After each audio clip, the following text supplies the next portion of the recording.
Fine. So this is the topic gene therapy and human genome project ಅಂತ ಹೇಳಿ.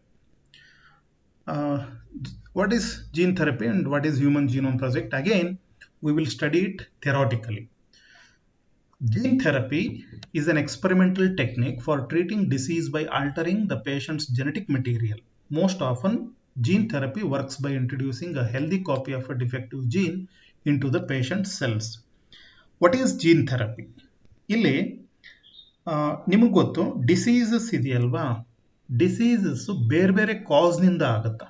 ಒಂದು ಇನ್ಫೆಕ್ಷನ್ನಿಂದ, diseases are mainly caused by pathogens like bacteria, virus, protozoa, worms etcetera. ಇದು ಒಂದು category, right. ಇನ್ನೊಂದು category ಏನು ಅಂದ್ರೆ ಈ ಜೆನೆಟಿಕ್ ಡಿಫೆಕ್ಟ್ ಇಂದ ಆಗುತ್ತಾ. ಅಂದ್ರೆ ಯಾವ ಪ್ಯಾಥೋಜನ್ ಅಫೆಕ್ಟ್ ಆಗಿರಲ್ಲ, ಆದ್ರೆ ಜೀನೇ ಸರಿ ಇರಲ್ಲ. ಆ ಜೀನ್ ಫಂಕ್ಷನಿಂಗ್ ಏನೋ ಪ್ರಾಬ್ಲಮ್ ಆದಾಗ ಆವಾಗ ಡಿಸೀಸ್ ಬರುತ್ತೆ. So there are so many diseases, right, which are caused by defective genes. ಆಮೇಲೆ ಇನ್ನೊಂದು ಥರ ಡಿಸೀಸ್ ಏನು ಅಂದ್ರೆ ಆರ್ಗನ್ ಫೇಲ್ಯೂರ್ನಿಂದ ಆಗ್ತವೆ. ಈಗ ಫಾರ್ ಎಕ್ಸಾಂಪಲ್ ಡಯಾಬಿಟಿಸ್ ಇದೆಯಲ್ಲ, ಡಯಾಬಿಟಿಸ್ ಯಾವುದೋ ಪ್ಯಾಥೋಜನ್ನಿಂದ ಆಗಲ್ಲ. ಡಯಾಬಿಟಿಸ್ ಆಗೋದಕ್ಕೆ ಬ್ಯಾಕ್ಟೀರಿಯಾನೋ ವೈರಸ್ಸೋ ಕಾಸ್ ಆಗಲ್ಲ. ಡಯಾಬಿಟಿಸ್ ಬರೋದು ಯಾಕೆ ಅಂದ್ರೆ ಪ್ಯಾನ್ಕ್ರಿಯಾಸ್ ಗ್ಲ್ಯಾಂಡ್ದು ಸೆಲ್ಲು ವರ್ಕ್ ಮಾಡೋದು ಅಬ್ನಾರ್ಮಲ್ ಆಗಿರುತ್ತೆ. ಈಗ ಲಿವರ್ ಏನಾದರೂ ವರ್ಕ್ ಮಾಡೋದು ಅಬ್ನಾರ್ಮಲ್ ಆದ್ರೆ ಅವಾಗ ಒಂದು ಕಂಡೀಷನ್ ಕ್ರಿಯೇಟ್ ಆಗುತ್ತೆ. ಕಿಡ್ನಿ ಫಂಕ್ಷನ್ ಏನಾದರೂ ಪ್ರಾಬ್ಲಮ್ ಆದ್ರೆ ಒಂದು ಕಂಡೀಷನ್ ಕ್ರಿಯೇಟ್ ಆಗುತ್ತೆ. ಸೊ ಇದು ಇನ್ನೊಂದು ಕ್ಯಾಟಗರಿ ಅಂದ್ರೆ ಆರ್ಗನ್ ಫೇಲ್ಯೂರ್. ಸೊ ಬಾಡಿನಲ್ಲಿರೋ ಟಿಶ್ಯೂ ಅಥವಾ ಆರ್ಗನ್ನು ಕೆಲಸ ಮಾಡೋದಕ್ಕೆ ಏನಾದರೂ ಪ್ರಾಬ್ಲಮ್ ಆದರೆ ಅದಕ್ಕೆ ಕಾಸ್ ಏನಾದರೂ ಇರ್ಬೋದು. ಅದು ಡಯಟ್ನಿಂದ ಆಗಿರ್ಬೋದು, ಅಥವಾ ಇಂಜುರಿಯಿಂದ ಆಗಿರ್ಬೋದು, ಏಜ್ ಆಗಿರೋದ್ರಿಂದ ಆಗಿರ್ಬೋದು. So like this we suffer from diseases with many causes. ಅದರಲ್ಲಿ ಒನ್ ಕಾಸ್ ಯಾವುದು ಅಂದ್ರೆ ಜೀನ್, ರೈಟ್. ಸೊ ಯಾವ ಡಿಸೀಸು ಜೀನ್ನಿಂದ ಬಂದಿರುತ್ತೋ, ಈಗ ಒಂದು ಎಕ್ಸಾಂಪಲ್ ಹೇಳ್ತೀನಿ ನಿಮಗೆ. ಯಾವುದು ಅಂದ್ರೆ ಹಿಮೋಫೀಲಿಯಾ ಅಂತ ಡಿಸೀಸ್ ಇದೆ, ರೈಟ್. ಕಲರ್ ಬ್ಲೈಂಡ್ನೆಸ್ ಅಂತ ಒಂದು ಕಂಡೀಷನ್ ಇದೆ. ಸೊ ಹಿಮೋಫೀಲಿಯಾದಲ್ಲಿ ಕಾಸ್ ಏನಪ್ಪಾ ಅಂದ್ರೆ ಜೀನ್ ಪ್ರಾಬ್ಲಮ್ ಇದೆ ಅಲ್ಲಿ. So there is a mutant gene, right, which is responsible for the abnormal haemoglobin. So abnormal haemoglobin ಇರೋದ್ರಿಂದ ಹಿಮೋಗ್ಲೋಬಿನ್ ಅಲ್ಲ, ಅಬ್ನಾರ್ಮಲ್ ಅಲ್ಲಿ ಕ್ಲಾಟಿಂಗ್ ಫ್ಯಾಕ್ಟರ್ ಪ್ರಾಬ್ಲಮ್ ಆಗಿರುತ್ತೆ. ಅದೇ ತರ ಸಿಕಲ್ ಸೆಲ್ ಅನಿಮಿಯಾ ಅಂತ ಒಂದು ಡಿಸೀಸ್ ಇದೆ. So these are considered as genetic diseases, right. And the problem is they are inheritable. ಅಂದ್ರೆ ಜೆನೆಟಿಕ್ ಡಿಸೀಸ್ ಏನಿದೆಯಲ್ಲ, ಒಂದು ಜನರೇಷನ್ ಇಂದ ಮತ್ತೊಂದು ಜನರೇಷನ್ಗೆ ಪಾಸ್ ಆಗ್ತಾ ಹೋಗುತ್ತೆ. What is gene therapy? ನಾವು gene therapy is the technique where you are going to replace or repair the faulty gene. Simple. ಈಗ ಒಂದು ಪರ್ಸನ್ ಬಾಡಿನಲ್ಲಿ ಸೆಲ್ನಲ್ಲಿರೋ ಜೀನು ಅಬ್ನಾರ್ಮಲ್ ಇದೆ, ಪ್ರಾಬ್ಲಮೆಟಿಕ್ ಇದೆ ಅಂತಂದ್ರೆ ಆ ಅಬ್ನಾರ್ಮಲ್ ಅಥವಾ ತಪ್ಪಾಗಿರೋ ಜೀನ್ನ ತೆಗೆದು ಸರಿಯಾಗಿರೋ ಜೀನ್ನ ಅಲ್ಲಿ ಇಂಟ್ರೊಡ್ಯೂಸ್ ಮಾಡಿಬಿಟ್ರೆ ಪ್ರಾಬ್ಲಮ್ ಸಾಲ್ವ್ ಆಯ್ತಲ್ಲ. ಇದು theoretical, right. So this is the theory behind gene therapy. So gene therapy is a technique where you are going to solve the disease, you are going to cure the disease by changing the genetic material, right. Now gene therapy replaces a faulty gene or adds a new gene in an attempt to cure disease or improve your body's ability to fight disease. ಇಲ್ಲಿ gene ಥೆರಪಿಯಿಂದ ಬಹಳಷ್ಟು genetic ಡಿಸೀಸ್ನ ಸರಿ ಮಾಡಬಹುದು. ಕೆಲವೊಂದಿಷ್ಟು ಕ್ಯಾನ್ಸರ್ಗಳು ನಿಮಗೆ ಗೊತ್ತು, there are many cancers which are caused due to the genes. So such cancers can be cured. Cystic fibrosis, heart disease, diabetes. ಇಲ್ಲಿ diabetes ಅಂದ್ರೆ ನಾನು ಹೇಳ್ತಿರೋದು diabetes, the diabetes which is due to the faulty gene. So ಡಯಾಬಿಟಿಸ್ನಲ್ಲಿ ಎರಡಿದೆ, type 1 type 2 ಅಂತೇಳಿ. ಅದರಲ್ಲಿ ಯಾವುದು genetic ಇದೆಯಲ್ಲ ಅದು ಹಿಮೋಫೀಲಿಯಾ. ಆಮೇಲೆ ಏಡ್ಸ್ ಅಂತ ಹೇಳ್ತಾರೆ, ಏಡ್ಸ್ದು ಬೇರೆ problem. But I can tell you the genetic diseases, the diseases which are caused due to the faulty genes, right. So they are responsible for this particular you are going to cure them with gene therapy, right. So ಇಲ್ಲಿ gene ಥೆರಪಿನಲ್ಲಿ 3 option ಇದೆ. ಒಂದು replacing mutated gene, right. So ಏನು faulty gene ಇರುತ್ತಲ್ಲ ಅದನ್ನು ತೆಗೆದು change ಮಾಡೋದು. ಇನ್ನೊಂದು ಫಿಕ್ಸಿಂಗ್ ಮ್ಯೂಟೇಟೆಡ್ ಜೀನ್, ಅಂದ್ರೆ ರಿಪ್ಲೇಸ್ ಮಾಡೋ ಬದಲು ಅದನ್ನೇ ರಿಪೇರಿ ಮಾಡೋದು.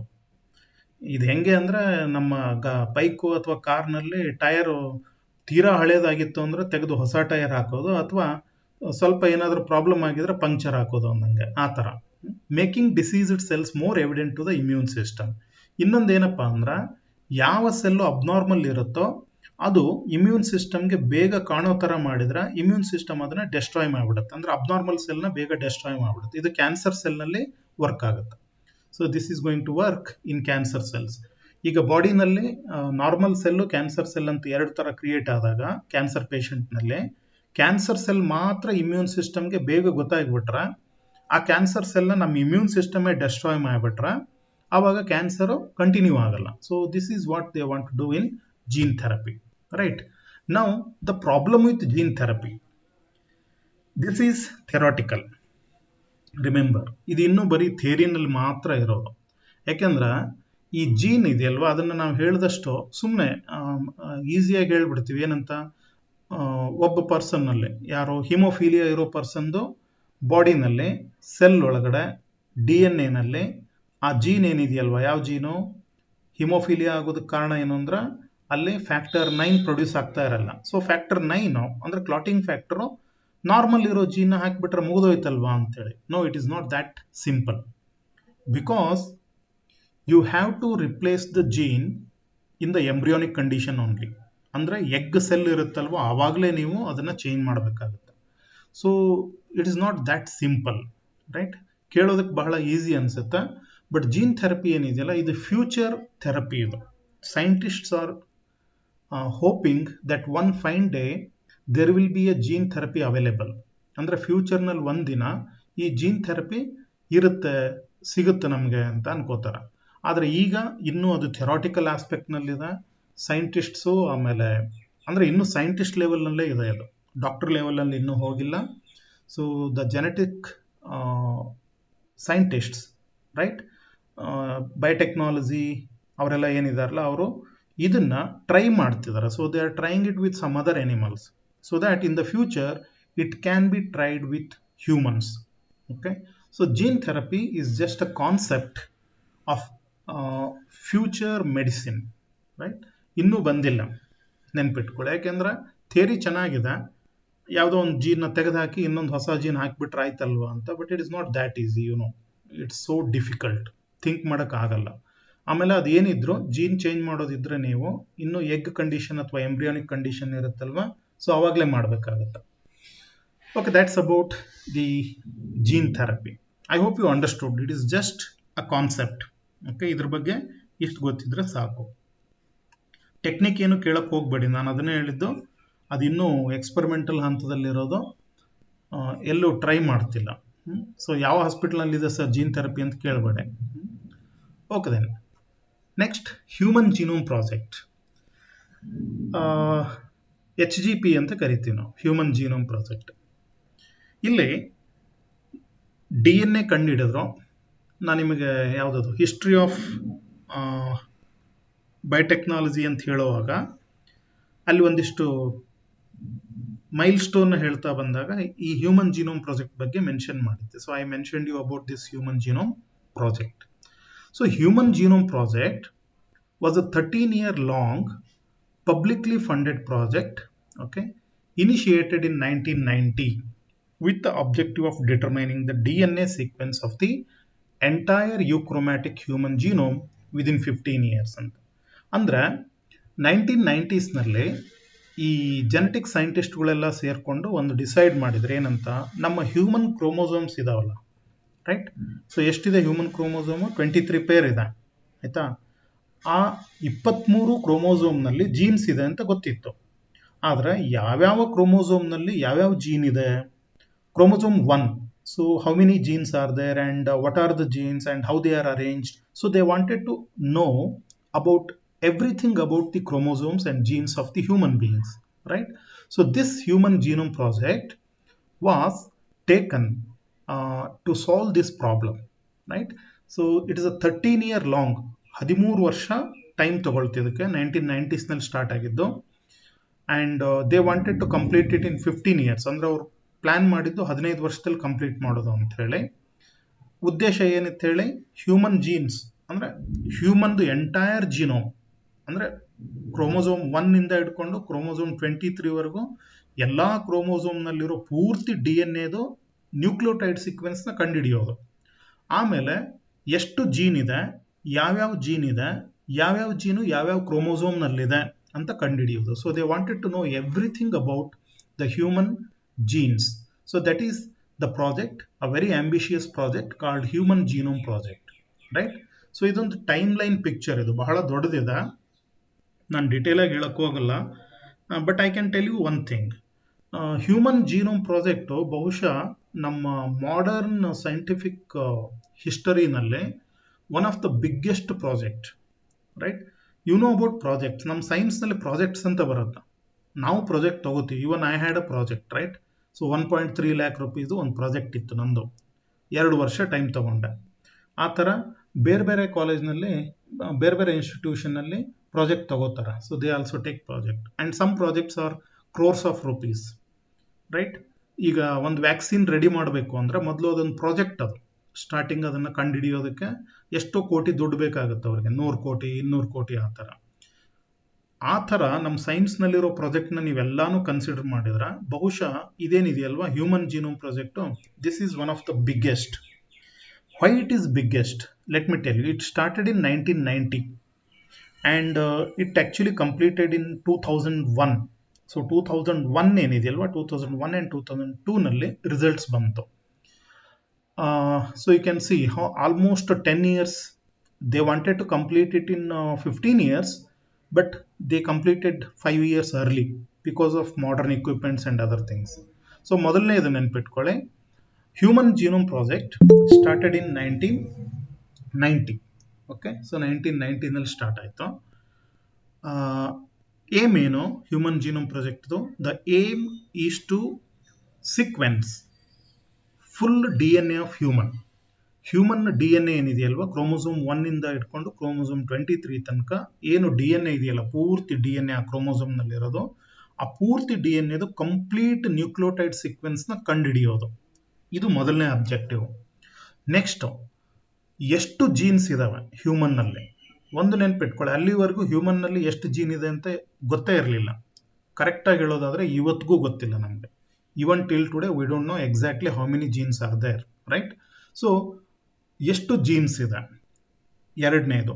ಮೂರನೇದು, ಯಾವ್ಯಾವ ಜೀನೋ ಯಾವ್ಯಾವ ಕ್ರೋಮೋಸೋಮ್ನಲ್ಲಿದೆ ಅದನ್ನು ಕಂಡುಹಿಡಿಯೋದು. ಈಗ ಫಾರ್ ಎಕ್ಸಾಂಪಲ್ಲು ಐ ಕಲರ್ನ ಡಿಸೈಡ್ ಮಾಡೋ ಜೀನ್ ಎಲ್ಲಿದೆ, ಸ್ಕಿನ್ ಕಲರು ಮೆಲಾನಿನ್ ಪ್ರೊಡಕ್ಷನ್ ಮಾಡುವಂಥ ಜೀನು ಯಾವ ಕ್ರೋಮೋಸೋಮ್ನಲ್ಲಿದೆ, ಈ ಥರ. ಈಗ ಇನ್ಸುಲಿನ್ ಪ್ರೊಡ್ಯೂಸ್ ಮಾಡೋದಕ್ಕೆ ಒಂದು ಜೀನ್ ಇದೆ, ಆ ಜೀನು ಕ್ರೋಮೋಸೋಮ್ 3ರಲ್ಲಿದೆಯೋ ಕ್ರೋಮೋಸೋಮ್ 8ರಲ್ಲಿದೆಯೋ. So they wanted to know the location of chromosomes, genes. So sequencing of the full DNA and identification of the genes and identification of the locations of genes and all other things, right? So DNA ಬಗ್ಗೆ ಮತ್ತೆ ಏನೇನು information ಸಿಗುತ್ತೋ ಅದು ಎಲ್ಲಾನು identify ಮಾಡೋದಕ್ಕೆ plan ಮಾಡಿದ್ರು. ಅದೇ human genome project. So it is such a big project. Many countries involved, almost 14 countries involve ಆಗಿತ್ತು ಅಂತ ಹೇಳ್ತೇವೆ. United States, America major partner ಇದರಲ್ಲಿ, ಅದ್ರ ಜೊತೆಗೆ ಯುರೋಪಿಯನ್ ಕಂಟ್ರೀಸು, ರೈಟ್? ಇಂಡಿಯಾದ್ದು ಒಂದೆರಡು ಲ್ಯಾಬು ಇದರಲ್ಲಿ ಇನ್ವಾಲ್ವ್ ಆಗಿದ್ವು. So it is a very big project involving many countries, right? Almost 14 countries are involved in this and it is funded by all countries. So ಅಂದರೆ ಇವ್ರು ಹಂಚ್ಕೊಂಡ್ಬಿಟ್ಟಿದ್ರು, ಒಂದೊಂದು ದೇಶದವರು ಒಂದೊಂದು ಕ್ರೋಮೋಸೋಮು. ಸೊ ನೀನು ಮೊದಲನೇ ಕ್ರೋಮೋಸೋಮ್ ವರ್ಕ್ ಮಾಡು, ನೀನು ಎರಡನೇ ಕ್ರೋಮೋಸೋಮ್ ವರ್ಕ್ ಮಾಡು, ಈ ಥರ ಡಿವೈಡ್ ಮಾಡಿಕೊಂಡು ಒಂದೊಂದು ಲ್ಯಾಬ್ನವರು ಒಂದಿಷ್ಟು ಪೋರ್ಷನ್ ವರ್ಕ್ನ ಮಾಡಿದ್ದು, because it is such a big work, right? ಆಮೇಲೆ ಫಂಡಿಂಗು ಬಹಳಷ್ಟು ದೇಶದ ಫಂಡಿಂಗ್ ಬಂದಿತ್ತು ಇದರಲ್ಲಿ. ಇನ್ನೊಂದೇನು ಅಂದ್ರೆ thousands of scientist were involved. It is such a big project. Okay, so total number of scientist involved is more than 1000. So thousands of scientist involved. So therefore it is a very very big project.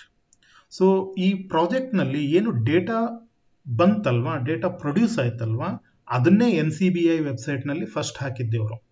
That's what I told you in bioinformatics. So human genome project complete ಆದಮೇಲೆ bioinformatics develop ಆಗಿದ್ದು. ಯಾಕೆಂದರೆ data ಎಷ್ಟು create ಆಯಿತು ಅಂದ್ರೆ ಅದರಲ್ಲಿ ಆ ಎಲ್ಲ ಡೇಟಾನು ಒಂದು ಕಡೆ ಸ್ಟೋರ್ ಮಾಡಿ ಅದನ್ನು ಎನಲೈಸ್ ಮಾಡೋದಕ್ಕೆ ಅಂತಲೇ ಕಂಪ್ಯೂಟರ್ಸು ಸಾಫ್ಟ್ವೇರು ಬೇಕಾಯ್ತು ಅವ್ರಿಗೆ. ಅದನ್ನೇ ಅವರು ಬಯೋ ಇನ್ಫಾರ್ಮೆಟಿಕ್ಸ್ ಅಂತ ಕರೆಯೋದಕ್ಕೆ ಶುರು ಮಾಡಿದರು. So it produced so much of data, right? So this is human genome project. So 2001ನಲ್ಲಿ ನೇಚರ್ ಮ್ಯಾಗಝಿನ್ ನಲ್ಲಿ ಫಸ್ಟ್ ಪಬ್ಲಿಷ್ ಆಯಿತು. So they published it in the Nature, right. Science ಅಂತ ಒಂದು ಮ್ಯಾಗಝಿನ್ ಇದೆ, ಅದರಲ್ಲೂ ಪಬ್ಲಿಷ್ ಆಯಿತು, ನೇಚರ್ನಲ್ಲೂ ಪಬ್ಲಿಷ್ ಆಯಿತು. So this is about human genome project, which is one of the biggest project in the human science history. So results of human genome project, right?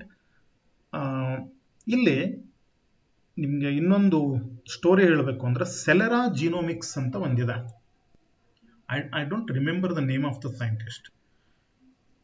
14 ದೇಶ, ಸಾವಿರಾರು ಜನ ಸೈಂಟಿಸ್ಟ್, 100 ಲ್ಯಾಬೊರೇಟರಿ ಸೇರಿ human ಜೀನೋಮ್ನ ಕಂಡುಹಿಡಿಯೋದಕ್ಕೆ try ಮಾಡ್ತಾ ಇದ್ರಲ್ಲ, ಅದೇ ಟೈಮ್ಗೆ ಅಮೆರಿಕದೊಂದು company ಇದು, pharmaceutical company ಸೆಲೆರಾ genomics ಅಂತ. ಇದು ಒಂದೇ ಒಂದು ಲ್ಯಾಬ್ ಸೇಮ್ ವರ್ಕ್ನ ಮಾಡಿ ಮುಗಿಸಿದ್ರು ಅವರು. They also did the same thing and they did not get fund from government, they funded it on their own. So at a time international human genome sequencing consortium ಏನಿದೆಯಲ್ಲ, ಅವರು ನೇಚರ್ನಲ್ಲಿ publish ಮಾಡಿದ್ರು. ಯಾವಾಗ 2001ನಲ್ಲಿ ಸೆಲೆರಾ genomics ಅಂತ ಒಂದು company ಬರುತ್ತೆ, pharmaceutical company. ಅವರು separate ಆಗಿ independent ಆಗಿ ತಮ್ಮ ವರ್ಕ್ನ ಮಾಡಿ ಅವರು 2001ನಲ್ಲಿ ಸೈನ್ಸ್ ಮ್ಯಾಗಝಿನ್ ಅಲ್ಲಿ ಪಬ್ಲಿಷ್ ಮಾಡಿದ್ರು. ಸೊ ನಮ್ಗೆ ಎಟ್ ಎ ಟೈಮು ಎರಡೂ ರಿಸಲ್ಟ್ ಸಿಕ್ತು. ಸೊ ಅದ್ರಲ್ಲಿ ಇಂಪಾರ್ಟೆಂಟ್ ಪಾಯಿಂಟ್ ಏನು ಅಂದ್ರೆ ಏನೇನು ರಿಸಲ್ಟ್ ಬಂತು. ಸೊ ಅದು ಬಹಳ ದೊಡ್ಡ ಡೇಟಾ ಬೇಸ್. ಅದು ಒಂದಿಷ್ಟು ಹೈಲೈಟ್ ಮಾಡೋದಾದ್ರೆ, the human genome contains 3146.7 million basis. ಅಂದ್ರೆ ನೈಟ್ರೋಜನ್ ಬೇಸ್ ಪರ್ ಎಷ್ಟಿದೆ ಅಂದ್ರೆ 3146 ಮಿಲಿಯನ್ ಬೇಸ್ ಪೇರ್ಸ್. 1 ಮಿಲಿಯನ್ ಅಂದ್ರೆ 10 ಲ್ಯಾಕ್. ಓಕೆ, ಸೊ ಇಲ್ಲೇನು 3146 ಇದೆಯಲ್ಲ, ಇಂಟು 10 ಲ್ಯಾಕ್ ಮಾಡ್ಕೊಂಡ್ಬಿಡಿ. ಸೊ ಅಷ್ಟು ನ್ಯೂಕ್ಲಿಯೋಟೈಡ್ ಬೇಸ್ ಪೇರ್ ಇದೆ. So we have so that D N A is so big. The average gene size is 3000 bases. ಅಂದ್ರೆ on an average ಒಂದು gene 3000 nucleotide ಬೇಸ್ನಷ್ಟು ಉದ್ದ ಇರುತ್ತೆ. Okay, so next, total number of genes is between 30 to 40,000. Human ನಲ್ಲಿ ಎಷ್ಟು jeans ಇದೆ ಅನ್ನೋ ಕ್ವಶನ್ಗೆ ಅವ್ರು ಫಸ್ಟ್ ಇನಿಷಿಯಲ್ ಆನ್ಸರ್ ಕೊಟ್ಟಿದ್ದು ಏನು ಅಂದ್ರೆ 30ರಿಂದ 40,000 ಜೀನ್ಸ್ ಇದೆ ಅಂತ ಹೇಳಿ. ಅಂದ್ರೆ ನಮ್ಮ ಬಾಡಿನಲ್ಲಿ 30ರಿಂದ 40,000 ಜೀನ್ಸ್ ಇರಬಹುದು ಅಂತ ಹೇಳಿದ್ರು. ಆದ್ರೆ ಫನಿ ಥಿಂಗ್ ಏನು ಅಂದ್ರೆ, ಅಡ್ವಾನ್ಸ್ ಆದಂಗೆ, ರಿಸರ್ಚ್ ಕಂಟಿನ್ಯೂ ಆದಂಗೆ ಈ ನಂಬರ್ ಆಫ್ ಜೀನ್ಸ್ ಕಡಿಮೆ ಆಗ್ತಾ ಬರ್ತಿದೆ. ಅಂದ್ರೆ ಈಗ ನಾವು ಅಂದ್ಕೊಳ್ಳೋದೇನು ಅಂದ್ರೆ, ಬಹುಶಃ ನಮ್ಮ ಬಾಡಿನಲ್ಲಿ ಸುಮಾರು ಒಂದು 15,000 ಜೀನ್ಸ್ ಇದೆ ಅಷ್ಟೇ. ಅದು ಏನು ಕಡಿಮೆ ಅಲ್ಲ. ಇಮ್ಯಾಜಿನ್ ಮಾಡಿ, 15,000 ಜೀನ್ ಅಂದ್ರೆ 15,000 different types of proteins are produced in your body, right? So I told you it is not yet settled. ನಾವೇನೋ ಅಂದ್ಕೋತೀವಿ ಜೆನೆಟಿಕ್ಸ್ ಅಷ್ಟು ಡೆವಲಪ್ ಆಗಿದೆ, ಇಷ್ಟು ಡೆವಲಪ್ ಆಗಿದೆ ಅಂತ ಹೇಳಿ ಜೀನ್ ಥೆರಪಿ ಕನಸು ಕಾಣ್ತಿದ್ದೀವಿ. ಬಟ್ ನಮಗೆ ಇದುವರೆಗೂ ನಮ್ಮ ಹ್ಯೂಮನ್ ಡಿ ಎನ್ ಎನಲ್ಲಿ ಎಕ್ಸಾಕ್ಟ್ ಆಗಿ ಎಷ್ಟು ಜೀನ್ ಇದೆ ಅನ್ನೋದು ಇನ್ನೂ ಕನ್ಫರ್ಮ್ ಆಗಿ ಹೇಳಕ್ ಸಾಧ್ಯನೇ ಇಲ್ಲ. Okay, the order of 99.9% of nucleotide is same in all people. This is wonderful. ಈಗ ನಾವು ಇಷ್ಟೊಂದು ಜನ ಇದೆಯಲ್ಲ, ಇಂಡಿಯಾದಲ್ಲೇ 130 ಕೋಟಿ ಜನ ಇದ್ದೇವೆ, ಆಯ್ತಾ? ನೀವು ಎಲ್ರದ್ದು ನ್ಯೂಕ್ಲಿಯೋಟೈಡ್ ಸೀಕ್ವೆನ್ಸ್ನ ಕಂಪೇರ್ ಮಾಡಿದ್ರೆ 99.9% ಎಲ್ರದ್ದು ಸೇಮ್ ಇದೆ. ಅಂದ್ರೆ ಈಗ ನನ್ನ ಡಿ ಎನ್ ಎ ಮತ್ತು ನಿಮ್ಮ ಯಾರೋ ಒಬ್ರದ್ದು, right? So if we compare, right, ಈಗ ನನ್ನ ಬಾಡಿನಲ್ಲಿರೋ ಡಿ ಎನ್ ಎ ತಗೊಂಡು ಅದ್ರ ಸೀಕ್ವೆನ್ಸ್ನ ರೆಡಿ ಮಾಡಿ, ನಿಮ್ಮಲ್ಲಿ ಯಾರೋ ಒಬ್ರದ್ದು ಡಿ ಎನ್ ಎ ಸೀಕ್ವೆನ್ಸ್ನ ರೆಡಿ ಮಾಡಿ ಕಂಪೇರ್ ಮಾಡಿದ್ರೆ 99.9% ನಮ್ಮಿಬ್ರು ಡಿ ಎನ್ ಎ ಸೇಮ್ ಇರುತ್ತೆ. ಹಾಗಾದ್ರೆ ಡಿಫರೆನ್ಸ್ ಎಷ್ಟು? 0.1%. So we all differ in only 1%, 0.1% of nucleotide sequence. 0.1% ನಲ್ಲಿ ಅಷ್ಟೊಂದು ಡಿಫರೆನ್ಸ್ ಇದೆ. ಓಕೆ, ಅದೇನಾದ್ರೂ 1% ಡಿಫರೆನ್ಸ್ ಇದ್ದಿದ್ರೆ ಬಹುಶಃ ನಾವು ಬೇರೆ ತರ ಎನಿಮಲ್ ಕಾಣ್ತಿದ್ವೋ ಏನೋ. So we are all human beings because we share 99.9% of same type of nucleotide. This is another wonderful thing. But remember that 0.1% is enough to distinguish humans from each other. ಅದನ್ನೇ ನಾವು ಯಾವುದಾದ್ರು D N A finger printing ನಲ್ಲಿ use ಮಾಡ್ತೀವಿ ಆ ಟೆಕ್ನಿಕ್ನ. Of the discovered genes the function for more than half is unknown. ಇದು ಇನ್ನೊಂದು problem. ಈಗ ಡಿ ಎನ್ ಎ ಸೀಕ್ವೆನ್ಸ್ನ ಡಿ ಎನ್ ಎನಲ್ಲಿರೋ ನ್ಯೂಕ್ಲಿಯೋಟೈಡ್ ಸೀಕ್ವೆನ್ಸ್ನ ಕಂಡಿಡಿದ ಮೇಲೆ ಜೀನ್ ಗೊತ್ತಾಗುತ್ತೆ, ಇದು ಜೀನ್ ಅಂತ ಗೊತ್ತಾಗುತ್ತೆ. ಹೆಂಗೆ ಅಂದ್ರೆ ಎ ಯು ಜಿ ಇಂದ ಸ್ಟಾರ್ಟ್ ಆಗಿ ಆಮೇಲೆ ಈ ಟರ್ಮಿನೇಟರ್ ಕೋಡನ್ನಿಂದ ಎಂಡ್ ಆಗಿರುತ್ತೆ, ಅದು ಜೀನ್ ಅಂತ ಗೊತ್ತಾಗುತ್ತೆ ನಮ್ಗೆ. ಪ್ರಾಬ್ಲಮ್ ಏನು ಅಂದ್ರೆ, ಕಂಡು ಹಿಡಿದಿರೋ ಜೀನ್ನಲ್ಲಿ ಅರ್ಧಕ್ಕಿಂತ ಜಾಸ್ತಿ ಜೀನ್ದು ಫಂಕ್ಷನ್ನೇ ಗೊತ್ತಿಲ್ಲ ನಮ್ಗೆ. We know that it is gene, but we don't know which protein it produces. The work is still going on. ಅದನ್ನೇ ಬಯೋ ಇನ್ಫಾರ್ಮೆಟಿಕ್ಸ್ನಲ್ಲಿ ನಾವು ಮಾಡೋದು. ಗೊತ್ತಾಯ್ತಲ್ವಾ? ಇಲ್ಲಿ ಏನಾಗಿದೆ ಅಂದರೆ ಜೀನ್ಸ್ ಎಷ್ಟೆಷ್ಟಿದೆ ಏನಿದೆ ನ್ಯೂಕ್ಲಿಯೋಟೈಡ್ ಸೀಕ್ವೆನ್ಸ್ನೆಲ್ಲ ಅವರು ಈ ಡೇಟಾಬೇಸ್ನಲ್ಲಿ ಹಾಕಿ ಇಟ್ಬಿಟ್ಟಿದ್ದಾರೆ. ಈಗ ಸೈಂಟಿಸ್ಟ್ಗಳು ಮಾಡ್ತಿರೋದು ಆ ಡೇಟಾಬೇಸ್ನ ಯೂಸ್ ಮಾಡಿ ಅದು ಯಾವ ಜೀನ್ ಇರ್ಬೋದು, ಅದರ ಫಂಕ್ಷನ್ ಏನಿರ್ಬೋದು ಅಂತ ಕಂಡುಹಿಡಿತಾ ಕೂತಿದ್ದಾರೆ. ಈಗ the work is still going on, right? Publish ಆಗಿದ್ದು ಯಾವಾಗ? 2001ನಲ್ಲಿ. ಸೊ 2001ನಲ್ಲಿ ಪಬ್ಲಿಷ್ ಆಗಿದ್ದು, ಈಗ ಎಷ್ಟು? 2021 ಇದು. 20 ಇಯರ್ಸ್ ಆದ್ರೂ ಅದರ ಅನಾಲಿಸಿಸ್ ಇನ್ನೂ ಮುಗಿದಿಲ್ಲ, ಯಾಕೆಂದ್ರೆ ಅಷ್ಟು ದೊಡ್ಡ ಇನ್ಫಾರ್ಮೇಷನ್ ಅದು. So we are still analysing the human nucleotide sequence, you remember that. Then greater than 30 genes have already been ಇಲ್ಲಿ greater than ಅನ್ನೋದಕ್ಕಿಂತ more than 30 genes have already been associated with human disease. This is the most important use of Human Genome Project. Human Genome Project ನಲ್ಲಿ nucleotide sequence ಮಾಡಿದ್ರು, ಜೀನ್ಸ್ನ identify ಮಾಡಿದ್ರು. Jeans identify ಆದಮೇಲೆ ಸುಮಾರು ಒಂದು 30 ಜೀನ್ಸ್ನ ಈ ಡಿಸೀಸ್ಗೆ link ಮಾಡಿದ್ರು. ಅಂದರೆ ಕ್ಯಾನ್ಸರು, ಬ್ಲೈಂಡ್ನೆಸ್ಸು, ಅಂದರೆ ಯಾವ ಜೀನ್ನಲ್ಲಿ ಪ್ರಾಬ್ಲಮ್ ಆದರೆ ಕ್ಯಾನ್ಸರ್ ಬರುತ್ತೆ, ಯಾವ ಜೀನ್ನಲ್ಲಿ ಪ್ರಾಬ್ಲಮ್ ಆದರೆ ಬ್ಲೈಂಡ್ನೆಸ್ ಬರುತ್ತೆ, ಯಾವ ಜೀನ್ನಲ್ಲಿ ಪ್ರಾಬ್ಲಮ್ ಆದರೆ ಟೈಪ್ 2 ಡಯಾಬಿಟಿಸ್ ಬರುತ್ತೆ, ಟೈಪ್ 1 ಡಯಾಬಿಟಿಸ್ ಬರುತ್ತೆ. ಈ ಥರ ನಾವು ದೇ ಹ್ಯಾವ್ ಐಡೆಂಟಿಫೈಡ್. ಅಂದರೆ ಒಂದ್ಸರಿ ಜೀನ್ ಐಡೆಂಟಿಫೈ ಆದರೆ then you can think of the gene therapy. So ultimate aim ಇರೋದೇ ಅದು. Human genome project ultimate aim gene ಥೆರಪಿನ ಅಚೀವ್ ಮಾಡೋದು. ಆಮೇಲೆ 2% of the genomes encode instruction for synthesis of protein. ನೋಡಿ, ಇದು ಇನ್ನೊಂದು ವಿಚಿತ್ರ. ನಿಮ್ಮ DNA ಏನಿದೆಯಲ್ಲ ಅದರಲ್ಲಿ ಮೀನಿಂಗ್ಫುಲ್ ಇನ್ಫಾರ್ಮೇಶನ್ ಇರೋದು ಬರೀ 2% ಮಾತ್ರ. 98% DNA ಜಂಕ್ DNA ಅದು, ರೈಟ್? ಇದು ಹೆಂಗೆ ಅಂದರೆ 1000 ಪೇಜಸ್ದು ಒಂದು ಬುಕ್ ಇದ್ದಂಗೆ. ಇಮ್ಯಾಜಿನ್ ಮಾಡಿ, 1000 ಪೇಜ್ದು ಒಂದು ಬುಕ್ ಇದೆ, ಆದರೆ ಅದರಲ್ಲಿ 2 ಪೇಜ್ನಲ್ಲಿ 20 ಪೇಜ್ನಲ್ಲಿ ಮಾತ್ರ ಓದೋ ಥರ ಇನ್ಫಾರ್ಮೇಶನ್ ಇದೆ. ಇನ್ನು ಉಳಿದಿರೋ 980 ಪೇಜಸ್ ಏನಿದೆಯಲ್ವಾ ಅಲ್ಲಿ ಇನ್ಫಾರ್ಮೇಶನ್ ಇಲ್ಲ, ಸುಮ್ಮನೆ ಜಂಕು, ಸುಮ್ಮನೆ ಅಲ್ಫಾಬೆಟ್ಸು ಪ್ರಿಂಟ್ ಮಾಡಿದ್ದಾರೆ ಅನ್ನಂಗೆ. ನಾವು hour DNA has only 2% of meaningful information. Then why we have that 98% of DNA extra? ಇದು ಏನಿದೆಯಲ್ಲ ಇದು problem. So they are trying to find out the answer for this, right? So ನಮ್ಮ DNA ಅಷ್ಟೊಂದು ದೊಡ್ಡದಿದೆ, ಅದರಲ್ಲಿ 2% ಮಾತ್ರ ಮೀನಿಂಗ್ಫುಲ್ಲು, ಇನ್ನು 98% meaningless. ಆದ್ರೂ ನೇಚರು ಆ ಪೂರ್ತಿ DNA ಎಕ್ಸಾಕ್ಟ್ ಆಗಿ ಮೇಂಟೈನ್ ಮಾಡೋದಕ್ಕೆ ಟ್ರೈ ಮಾಡುತ್ತೆ, generation to generation. DNA replication ಆಗುವಾಗ ಮೀನಿಂಗ್ಲೆಸ್ ಇದ್ರೂ ಒಂದು ಸ್ವಲ್ಪನೂ ಅದು ಚೇಂಜ್ ಆಗದೆ ಇರೋ ಥರ ನೋಡ್ಕೊಂಡು ಹೋಗುತ್ತೆ. Why? They want to find answer for this. Then repeated sequences make up to 50% of the genome. ಆಮೇಲೆ ಈ ಇರೋ DNA ನಲ್ಲಿ 50% ರಿಪೀಟ್ ಸೀಕ್ವೆನ್ಸು. ಈಗ ನಮ್ಮ ಒಂದಿಷ್ಟು ಸ್ಟೂಡೆಂಟ್ಸು ಈ ಬುಕ್ಲೆಟ್ನಲ್ಲಿ, ಆನ್ಸರ್ ಬುಕ್ಲೆಟ್ನಲ್ಲೇ ನಾವು ವ್ಯಾಲ್ಯೂಯೇಷನ್ ಮಾಡ್ತೀವಲ್ವಾ, ಅದರಲ್ಲಿ ನಮ್ಗೆ ಒಂದಿಷ್ಟು ಆನ್ಸರ್ ಬುಕ್ಲೆಟ್ ಸಿಗ್ತವೆ. ಅವ್ರಿಗೆ ಆನ್ಸರ್ ಗೊತ್ತಿಲ್ಲ ಅಂದ್ರೆ ಏನು ಮಾಡ್ತಾರೆ ಗೊತ್ತಾ? ಒಂದು 3 ಸೆಂಟೆನ್ಸ್ ಬರೀತಾರೆ ಮೊದಲು, ಅದೇ ಸೆಂಟೆನ್ಸ್ನ ರಿಪೀಟಾಗಿ ಬರೆದು ಇಡೀ ಪೇಜ್ನ ತುಂಬ್ತಾರೆ, ಆಯಿತಾ? ಅವ್ರ ಉದ್ದೇಶ ಏನು ಅಂದರೆ ಎಕ್ಸಾಮ್ನರ್ ಪೂರ್ತಿ ಓದಲ್ಲ, 1 ಪೇಜ್ ಬರೆದಿದ್ದಾರೆ ಅಂದ್ಕೊಂಡು ಒಂದು 10 ಮಾರ್ಕ್ಸ್ ಕೊಟ್ಬಿಡ್ತಾರೆ ಅಂತೇಳಿ ಪಾಪ ಬರೆದಿರ್ತಾರೆ. ಒಂದೊಂದ್ಸರಿ ವರ್ಕ್ ಆಗುತ್ತೆ ಅದು, ಕೆಲವೊಂದಿಷ್ಟು ಎಕ್ಸಾಮ್ನರು ಓದಕ್ಕೆ ಹೋಗಲ್ವಲ್ಲ ಆ ಥರ. ಇಲ್ಲಿ ನಮ್ಮ DNA ಅದೇ ಥರ. ಸೊ 50% ಏನಿದೆಯಲ್ವಾ repeated sequence but meaningless, right? Then chromosome 1 has 2960 genes, 68 genes. Chromosome 1 is the biggest chromosome. So chromosome 1ನಲ್ಲಿ ಸುಮಾರು 3000 ಜೀನ್ಸ್ ಇದೆ ಅಂತ ಹೇಳಿದರು. Y ಕ್ರೋಮೋಸೋಮ್ ಇದೆಯಲ್ಲ, that is the shortest chromosome and it has about 231 genes, right? So ನಾನು ಸುಮ್ಮನೆ important ಇರೋದು ಮಾತ್ರ ಲಿಸ್ಟ್ ಮಾಡಿದ್ದೀನಿ. ಹ್ಯೂಮನ್ ಜೀನೋಮ್ ಪ್ರಾಜೆಕ್ಟು ಅಚೀವ್ಮೆಂಟ್ಸು ಅವೆಲ್ಲ ಒಂದು 10 ಪೇಜ್ ಆಗುತ್ತೆ. ಇಲ್ಲಿ ಇನ್ನೊಂದು ಪಾಯಿಂಟ್ ಲಾಸ್ಟ್ ಹೇಳ್ಬಿಡ್ತೀನಿ. Humans have only twice number of genes of the fly. This is what you have to understand. Drosophila ನೋಡಿದ್ರಲ್ವಾ, ಫ್ರೂಟ್ ಫ್ಲೈ? ಫ್ರೂಟ್ ಫ್ಲೈ ನಮ್ಮ ಪ್ರಕಾರ ಒಂದು ಸಣ್ಣ ಎನಿಮಲ್ಲು, ಓಕೆ, ಸ್ಮಾಲ್ ಇನ್ಸೆಕ್ಟ್ ಅದು. ಈ ಫ್ರೂಟ್ ಫ್ಲೈದು ಜೀನು ಮತ್ತು ಹ್ಯೂಮನ್ ಜೀನು ಕಂಪೇರ್ ಮಾಡಿದ್ರೆ ಫ್ರೂಟ್ ಫ್ಲೈನಲ್ಲಿರೋ ಜೀನ್ಗಿಂತ ನಮ್ಮ ಬಾಡಿನಲ್ಲಿ ಅದರ ಡಬಲ್ ಇದೆ ಅಷ್ಟೇ. So we have twice number of genes compare to the fly. ಇದು ಈ ಥರ ಬಹಳಷ್ಟು ಒಂಥರ ಕನ್ಫ್ಯೂಷನ್ಸ್ ಇದೆ. ಕನ್ಫ್ಯೂಷನ್ ಅಲ್ಲ, ವಂಡರ್ಫುಲ್ ಥಿಂಗ್ ಅದು. ನಾವೇನು ಅನ್ಕೋತೀವಿ, ಫ್ರೂಟ್ ಫ್ಲೈ ಏನಿದೆಯಲ್ವಾ ಇನ್ಸೆಕ್ಟ್ ಬಹಳ ಸಿಂಪಲ್ ಆರ್ಗ್ಯಾನಿಸಮು, ಅದ್ರಲ್ಲಿ ಜೀನ್ಸ್ ಬಹಳ ಕಡಿಮೆ ಇರುತ್ತೆ. ನಾವು ಹ್ಯೂಮನ್ನು ಬಹಳ ಕಾಂಪ್ಲಿಕೇಟೆಡ್ ಆರ್ಗ್ಯಾನಿಸಮು, ನಮ್ಮ ಬಾಡಿನಲ್ಲಿ ಸಿಕ್ಕಾಪಟ್ಟೆ ಜೀನ್ ಇದೆ ಅಂತ ಆ ಥರ ಇಲ್ಲ ಆಯ್ತಾ.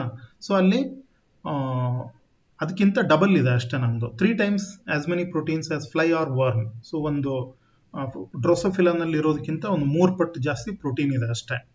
Share the same gene family as fly or worm. ಆಮೇಲೆ ಎಷ್ಟೋ ಜೀನ್ಗಳು ಡ್ರೋಸೋಫಿಲಾದಲ್ಲಿರೋ ಜೀನ್ಗೂ ನಮ್ಮ ಬಾಡಿನಲ್ಲಿರೋ ಜೀನ್ಗೂ ಬೇಕಾದಷ್ಟು ಕಂಪ್ಯಾರಿಸನ್ ಇದೆ. ಓಕೆ, ದೆನ್ ಇಲ್ಲಿ ಇನ್ನೊಂದು ಹೇಳ್ಬಿಡ್ತೀನಿ. ಈ ಎವಲ್ಯೂಷನ್ ಟೀಚ್ ಮಾಡುವಾಗ ನಾವೇನು ಹೇಳ್ತೀವಿ ಅಂದ್ರೆ, ಹ್ಯೂಮನ್ನು ಈಗ ಒಂದು ಸಿಂಪಲ್ ಕ್ವಶನ್ ಹೇಳ್ತೀನಿ. ಎವಲ್ಯೂಷನ್ ಪ್ರಕಾರ ನಮ್ಮ ನಿಯರೆಸ್ಟ್ ಅಂದ್ರೆ ನಮಗೆ ಬಹಳ ಹತ್ತಿರದ ಸಂಬಂಧ ಮಂಕಿನೋ ಇಲಿನೋ? ಎವಲ್ಯೂಷನ್ ಪ್ರಕಾರ ಮಂಕಿ ಬಹಳ ಹತ್ರ ಸಂಬಂಧ ಅಲ್ವಾ ನಮ್ಗೆ ಎವಲ್ಯೂಷನ್ ಪ್ರಕಾರ ನಾನು ಕೇಳ್ತಿರೋದು. ಬಟ್ ರೈಟ್, ಆದ್ರೆ ಹ್ಯೂಮನ್ ಜೀನೋಮ್ ಪ್ರಾಜೆಕ್ಟ್ ಕಂಪ್ಲೀಟ್ ಆದ್ಮೇಲೆ ಅನಲೈಸ್ ಮಾಡಿ ನೋಡಿದ್ರೆ ಅಲ್ಲಿ ಸಿಕ್ಕಿರೋ ಆನ್ಸರೇ ಬೇರೆ. Right, so our genome resembles more to some other animals like frog, mice etcetera than monkey. ಈ ಥರ ಬಹಳಷ್ಟು ವಿಚಿತ್ರ ಕನ್ಫ್ಯೂಷನ್ಸ್ ಇದಾವೆ. And it takes lot of time to get resolved. ನಾನು ಅದನ್ನೇ ಹೇಳಿದ್ದು, ನೀವು ಜೀನ್ಸು, ಜೆನೆಟಿಕ್ಸು, ಬಯೋಟೆಕ್ನಾಲಜಿ ಇವನ್ನೆಲ್ಲ ಡೀಪಾಗಿ ಸ್ಟಡಿ ಮಾಡ್ತಾ ಹೋದಂಗೆ ಕಾಂಪ್ಲಿಕೇಟೆಡ್ ಅನಿಸ್ತಾ ಹೋಗೋದು ಅದಕ್ಕೆ. It is not as simple as it appears on the surface. Right, anyway I don't want to confuse you. Then applications of HGP, molecular medicine. ಇದನ್ನೇ ನಾನು ಹೇಳಿದ್ದು, ಜೀನ್ ಥೆರಪಿ ಏನು ಬರುತ್ತಲ್ವಾ, ಆ ಜೀನ್ ಥೆರಪಿ ಪ್ರೊಡ್ಯೂಸ್ ಮಾಡೋದಕ್ಕೆ, ಜೀನ್ ಥೆರಪಿನ develop ಮಾಡೋದಕ್ಕೆ ಅಂತಲೇ ಹ್ಯೂಮನ್ ಜೀನೋಮ್ ಪ್ರಾಜೆಕ್ಟ್ ಬಹುಶಃ ಸ್ಟಾರ್ಟ್ ಮಾಡಿದ್ದವರು. Energy sources and environmental application. So ಈ ಯಾವುದು ಹ್ಯೂಮನ್ ಜೀನೋಮ್ ಪ್ರಾಜೆಕ್ಟ್ನಲ್ಲಿ ಏನು ಟೆಕ್ನಾಲಜಿ ಡೆವಲಪ್ ಆಯಿತು, ಹೊಸ ಇನ್ಸ್ಟ್ರೂಮೆಂಟ್ ಕಂಡುಹಿಡಿದ್ರು, ಹೊಸ ಟೆಕ್ನಿಕ್ನ ಡೆವಲಪ್ ಮಾಡಿದ್ರು, ಹೊಸ ಪ್ರೋಟೋಕಾಲ್ನ ಡೆವಲಪ್ ಮಾಡಿದ್ರು, ಇವನ್ನೆಲ್ಲ ಯೂಸ್ ಮಾಡಿಕೊಂಡು ಈ ಎನರ್ಜಿ ರಿಸೋರ್ಸಸ್ ಇದೆಯಲ್ವ, ಆಲ್ಟರ್ನೇಟ್ ಎನರ್ಜಿ ರಿಸೋರ್ಸಸ್ಸು ಅಥವಾ ಎನ್ವಿರಾನ್ಮೆಂಟಲ್ ಪ್ರೊಟೆಕ್ಷನ್ನು, ಎನ್ವಿರಾನ್ಮೆಂಟಲ್ ಪೊಲ್ಯೂಷನ್ನ ಕಡಿಮೆ ಮಾಡೋದು, ಇದಕ್ಕೆಲ್ಲ ಆ ನಾಲೆಜ್ನ ಯೂಸ್ ಮಾಡೋದಕ್ಕೆ ಟ್ರೈ ಮಾಡೋದು. ರಿಸ್ಕ್ ಅಸೆಸ್ಮೆಂಟ್ ಅಂತ ಹೇಳ್ತೀವಿ. ರಿಸ್ಕ್ ಅಸೆಸ್ಮೆಂಟ್ ಅಂದ್ರೆ ಒಬ್ಬ ಪರ್ಸನ್ ಬಾಡಿನಲ್ಲಿ ಯಾವುದೋ ಒಂದು ಜೀನ್ ಇದೆ ಅಂದ್ರೆ ಅದು ಮುಂದೆ ಫ್ಯೂಚರ್ನಲ್ಲಿ ಆ ಪರ್ಸನ್ಗೆ ಆ ಡಿಸೀಸ್ ಬರಬಹುದು, ಎಷ್ಟು % ಬರಬಹುದು, ಎಷ್ಟು ಬರಲಿಕ್ಕಿಲ್ಲ, ಈ ಥರ ರಿಸ್ಕ್ ಅಸೆಸ್ಮೆಂಟ್ ಮಾಡೋದಕ್ಕೂ ನಾವು ಈ ನಾಲೆಜ್ನ ಯೂಸ್ ಮಾಡ್ಕೋಬಹುದು. ಆಮೇಲೆ ಬಯೋ ಆರ್ಕಿಯಾಲಜಿ ಅಂತ ಬರುತ್ತೆ. ಆರ್ಕಿಯಾಲಜಿ ಅಂದರೆ ಗೊತ್ತು ನಿಮಗೆ, ಸ್ಟಡಿ ಆಫ್ ಫಾಸಿಲ್ಸ್ ಮಾಡೋದು. ಇಲ್ಲಿ ನಾವು DNA ಅಂದರೆ ಹಳೆ ಏನು ಫಾಸಿಲ್ನಲ್ಲಿ ಸಿಕ್ಕಿರೋ DNA ತಗೊಂಡು ಅದರದ್ದು ಸೀಕ್ವೆನ್ಸ್ ಕಂಡುಹಿಡಿದು ಅದನ್ನು ಈಗಿರೋ ಸೀಕ್ವೆನ್ಸ್ ಜೊತೆ ಕಂಪೇರ್ ಮಾಡಿ DNA ಚೇಂಜ್ ಆಗಿದೆಯಾ ಇಲ್ವಾ. ಈಗ ಫಾರ್ ಎಕ್ಸಾಂಪಲ್ ಒಂದು ಫಾಸಿಲ್ ಫಿಶ್ ಸಿಗುತ್ತೆ ಅಂತ ಅನ್ಕೊಳ್ಳಿ. ಸೊ ಸಪೋಸ್ ನಿಮ್ಗೆ ಅದರಿಂದ DNA ಸಿಕ್ಕರೆ ಅದನ್ನು DNA ಅನಲೈಸ್ ಮಾಡಿ, ಈಗಿರೋ ಫಿಶ್ದು DNA ಅನಲೈಸ್ ಮಾಡಿ, ಸೊ DNA ಏನಾದರೂ ಎವಲ್ಯೂಷನ್ ಆಗಿದೆಯಾ, ಚೇಂಜ್ ಆಗಿದೆಯಾ, ಈ ಥರ ಸ್ಟಡಿ ಮಾಡೋದಕ್ಕೂ ಯೂಸ್ ಮಾಡ್ತಾರೆ. ಆಂಥ್ರಪಾಲಜಿ ಅಂದ್ರೆ ಹ್ಯೂಮನ್ದು ಸ್ಟಡಿ ಆಫ್ ಹ್ಯೂಮನ್ಸು, ಅಲ್ಲಂತೂ ಹ್ಯೂಮನ್ DNA ಯೂಸ್ ಮಾಡೇ ಮಾಡ್ತಾರೆ. ಎವಲ್ಯೂಷನ್ನಲ್ಲಿ ಇದರ ನಾಲೆಜ್ನ ಅಪ್ಲಿಕೇಶನ್ ಮಾಡೋದಕ್ಕೆ ಟ್ರೈ ಮಾಡ್ತಿದ್ದಾರೆ. So they are trying to correlate. ನಾನು ಹೇಳಿದ್ನಲ್ವಾ, ನಮ್ಮ ಎವಲ್ಯೂಷನ್ ಥಿಯರಿ ಮಂಕಿಗೂ ನಮಗೂ ಹತ್ರ ಇದೆ ಅಂತ ಬೇರೆ ಎವಿಡೆನ್ಸ್ ಹೇಳಿದ್ರೆ DNA ಮತ್ತೇನೋ ಹೇಳುತ್ತೆ. So we want to know how whether we are related or not like this. And human migration. ಇಲ್ಲಿ ಹ್ಯೂಮನ್ ಮೈಗ್ರೇಷನ್ ಅಂದ್ರೆ ಹಳೆ ಕಾಲದ, ನಾನು ಹೇಳ್ತಿರೋದು ಒಂದು 10,000 20,000 ವರ್ಷದಿಂದ ಆಫ್ರಿಕಾದಿಂದ ಏಷ್ಯಾಗೆ ಬಂದರು ಅಂತ ಒಂದು ಥಿಯರಿ ಹೇಳುತ್ತಲ್ವ. So all those theories, right. And then DNA forensics, right. So DNA forensics ಅಂತ ಬರುತ್ತೆ. DNA ಫಾರೆನ್ಸಿಕ್ಸ್ ಅಂದರೆ ನಿಮ್ಗೆ ಆಲ್ರೆಡಿ ಗೊತ್ತಿದೆ, DNA finger printing. DNA use ಮಾಡಿಕೊಂಡು ಕ್ರಿಮಿನಲ್ಗಳನ್ನ ಐಡೆಂಟಿಫೈ ಮಾಡೋದಕ್ಕೂ ಇದೇ ನಾಲೆಜ್ನ ಯೂಸ್ ಮಾಡ್ಬೋದು. ಆಮೇಲೆ agriculture, life stock breeding, bio processing. Agriculture ಅಂದರೆ ಅಗ್ರಿಕಲ್ಚರ್ನಲ್ಲಿ ಜೀನ್ಸ್ ಬಗ್ಗೆ ಜೀನ್ ಟೆಕ್ನಾಲಜಿ ಯೂಸ್ ಮಾಡಿ ಪ್ರಾಡಕ್ಟ್ನ ಇಂಪ್ರೂವ್ ಮಾಡೋದು. ಲೈಫ್ ಸ್ಟಾಕ್ ಅಂದ್ರೆ ಕ್ಯಾಟಲ್ಲು, ಆಮೇಲೆ ನಮ್ಮ ಏನದು ಅಪ್ಲೈಡ್ ಜುವಾಲಜಿನಲ್ಲಿ ಬರುತ್ತಲ್ವ, ಫಿಶರಿ, ಪೌಲ್ಟ್ರಿ, ಡೈರಿ. ಸೊ ಅಲ್ಲಿರೋ ಎನಿಮಲ್ಗೆ ಕ್ವಾಲಿಟಿ ಇಂಪ್ರೂವ್ ಮಾಡೋದಕ್ಕೂ ಈ ನಾಲೆಜ್ನ ಯೂಸ್ ಮಾಡೋದು. ಬಯೋ ಪ್ರೊಸೆಸಿಂಗ್ ಅಂತಂದ್ರೆ that is another field which is used in food products, food industry, etc. So like this, human genome project has many applications. I just wanted to tell you about human genome projects theoretically, ಅಂದ್ರೆ ಏನು ಅಂತ ಅರ್ಥ ಮಾಡ್ಕೊಳ್ಳೋದು ಅಷ್ಟೇ, detailed study ಏನಲ್ಲ. So you must know what is Human Genome Project and what they wanted to achieve and what they achieved and what are the potential applications of Human Genome Project in brief, right? Maximum ಒಂದು 5 marks ಕೇಳಬಹುದು ಇದನ್ನ, ಆ ತರ question ಇದು. Okay, so that's about the Human Genome Project. You have any questions regarding Human Genome Project?